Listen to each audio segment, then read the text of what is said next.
வணக்கம்.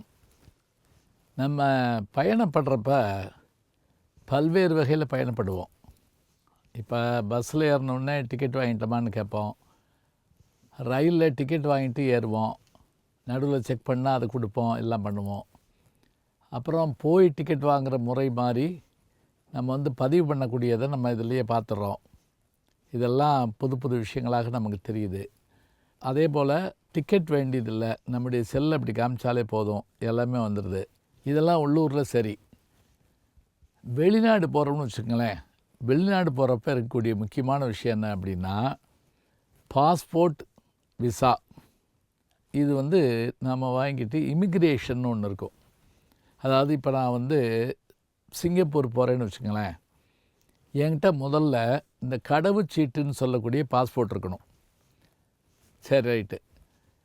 நான் சிங்கப்பூர் போகணும்னு கேட்டால் அவங்க அந்த நாட்டுக்கு வர்றதுக்கு அனுமதி கொடுக்கணும்.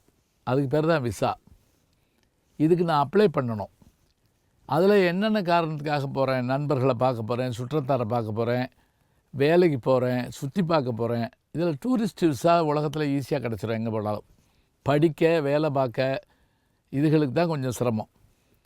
இப்போ அந்த விசா காப்பி வந்த பிறகு இதை எடுத்துக்கிட்டு நம்ம போகிறோம்னு வச்சுக்கோங்களேன். இப்போ நம்ம ஏர்போர்ட்டுக்குள்ளே போனோடனே டிக்கெட் வாங்கிடுறோம், நம்முடைய பாஸ்போர்ட்டை காமிச்சு. அடுத்ததாக இமிக்ரேஷனில் போய் நிப்பாட்டுவாங்க. அதாவது இந்தியா விட்டு கிடக்கிற போது ஒரு ஸ்டாம்ப் போடுவான், நாம் இங்கேருந்து வெளியே போகிறோம்னு.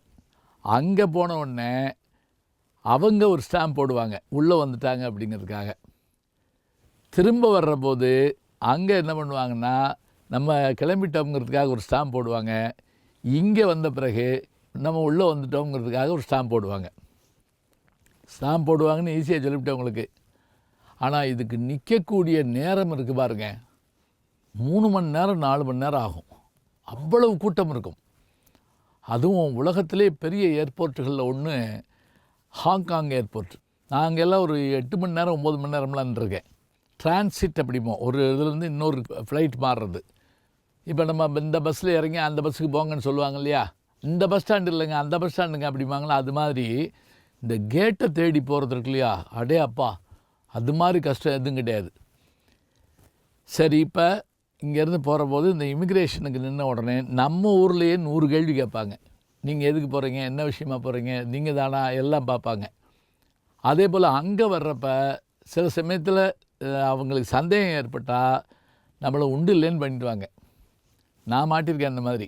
எப்படின்னா, ஒரு தடவை அபுதாபியில் என்னத்துக்காக நம்ம உள்ளே போகிறோங்கிறதுக்கான இந்த இது இருக்கு இல்லையா, விசா, அது சரியாக இருக்கணும்.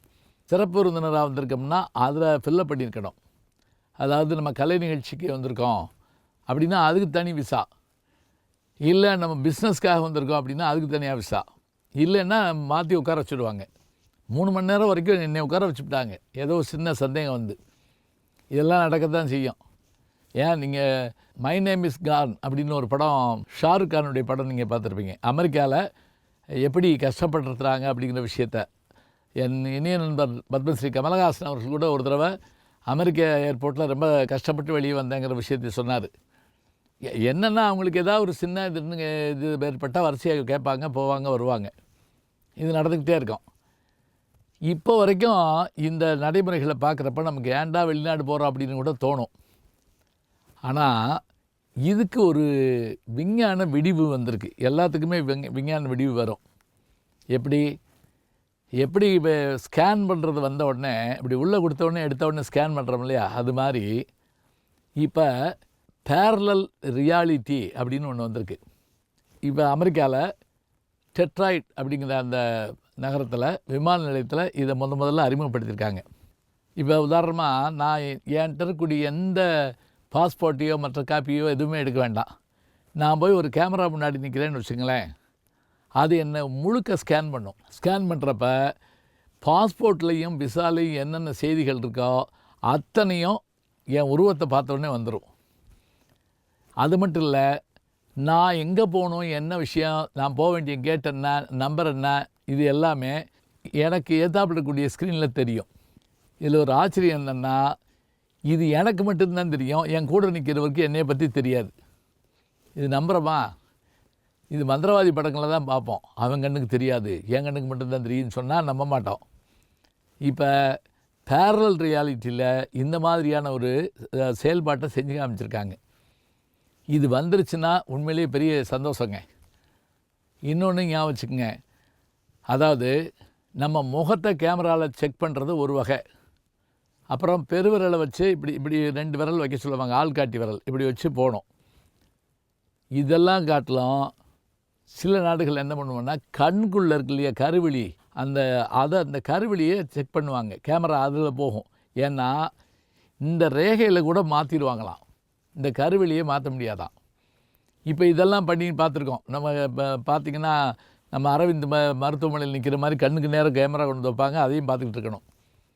இதில் ப்ரியாரிட்டி உண்டு. இப்போ குழந்தைகள், முடியாதவங்க, வீல் சேர்க்காரங்க, அவங்களுக்கெல்லாம் தனியாக கொடுப்பாங்க, அதெல்லாம் தனியாக போயிடலாம். இப்போ இத்தனையும் தாண்டி போகணும். இந்த பேரலல் ரியாலிட்டி மாதிரியான விஷயங்கள் எதிர்காலத்தில் சக்ஸஸ் ஆனால் நம்ம நடந்து போனாலே போதுங்க, நம்மகிட்ட இருக்கக்கூடிய எல்லாமே ஸ்கேன் ஆகிடும். இது சரியாக துரிதமாக கணிக்கப்பட்டால் உண்மையிலேயே மனித குலத்தினுடைய ஒரு பெரிய வெற்றியாக கருதலாம். இப்போ நீங்கள் நினைப்பீங்க, நீங்கள் வேறு, நான் இங்கேருந்து பெரியார் பஸ் ஸ்டாண்ட் போகவே நான் எங்கேயும் போக மாட்டேன். போகாதவங்களை பற்றி கவலை இல்லைங்க. பயணப்பட்டு கொண்டே இருப்பவர்கள் தான் இந்த அனுபவங்களை எல்லாம் பெற வேண்டும். ஏன் அப்படின்னு கேட்டால், பயணம் என்பது வினோதங்கள் நிறைந்தது, ஆச்சரியங்கள் நிறைந்தது, சில நேரங்களில் சங்கடங்கள் நிறைந்தது. இந்த தடவை நான் அமெரிக்கா போனபோது இதுக்கு போயிருக்கேன், ஹாங்காங்கில் போய் இறங்குறேன். எல்லோரும் வரிசையில் நிற்கிறாங்க அமெரிக்க கவுண்டர் டிக்கெட் வாங்குறதுக்கு. அங்கே போனால் சிம்பிளாக ஒரு இது கொடுத்தாங்க, ஒரு ஃபார்ம். சரி, இதில் ஃபில்லப் பண்ணி போட்டுக்குன்னு பார்த்தா, நீங்கள் போக வேண்டிய ஃப்ளைட்டை கேன்சல் பண்ணியிருக்கோம், உங்களுக்கு லான்ச்சில் இடம் கொடுத்துருக்குறோம், நீங்கள் போகலாம், 18 மணி நேரம் கழித்து அந்த அடுத்த ஃப்ளைட் அப்படின்னாங்க. எப்படி இருக்கும் பாருங்கள். இப்போ நம்ம உட்காந்துருந்தா 18 மணி நேரம் உட்காந்துருக்குது எங்கே, ஹாங்காங்கில். சீன மொழி தான் அங்கே பயன்பாட்டு மொழி. ஆனாலும் கூட நான் என்ன பண்ணேன், வெயிட் பண்ணி அடுத்த ஃப்ளைட்டை பிடிச்சி நான் போயிட்டு வந்தேன். அப்படின்னு சொன்னால் பயணப்படுற பிறக்கூடிய சந்தோஷங்கள் மட்டும் இல்லை, ஆயிரம் சங்கடங்கள், கஷ்டங்கள் எல்லாமே இருக்கும். எல்லாத்தையும் தாண்டி பார்த்துட்டு வரணுங்க. இதெல்லாமே பயணத்தின் மூலம் நமக்கு கிடைப்பது. விஞ்ஞானம் நமக்கு செய்து தருகின்ற எத்தனையோ வகையான விஷயங்களில் இதெல்லாம் ஒன்று. இப்போ த்ரூ ஃப்ளைட் ஒன்று வந்திருக்குங்கிறாங்க. என்ன, 22 மணி நேரம் அமெரிக்காவுக்கு பயணப்படுறதுக்கு பதிலாக சரியாக 13 மணி நேரத்தில் இடைநில்லா பேருந்து, நான்ஸ்டாப் இது சொல்கிறோம் இல்லையா, பைபாஸ் ரைடர், அது மாதிரி ஒரு ஃப்ளைட்டு அமெரிக்காவிலிருந்து தமிழ்நாடு தவிர, ஞாபகிச்சுங்க, பாம்பேக்கு, டெல்லிக்கு, கல்கத்தாவுக்கு இருக்குது, சென்னைக்கு இல்லை. சென்னைக்கு வந்துருச்சுன்னா ரொம்ப நல்லது. 13 மணி நேரத்தில் அமெரிக்கா போயிடலாம், அமெரிக்காவிலேருந்து வந்துடலாம். இந்த விஞ்ஞானங்கள்லாம் வரும்னு நம்ம எதிர்பார்ப்போம். இதை நீங்கள் அனுபவித்து பாருங்கள். புதிய விஷயங்கள் நமக்கு புதிய தெம்பை தரும். நல்ல செய்திகளை நாளும் சிந்திப்போம். நாளை சந்திப்போம்.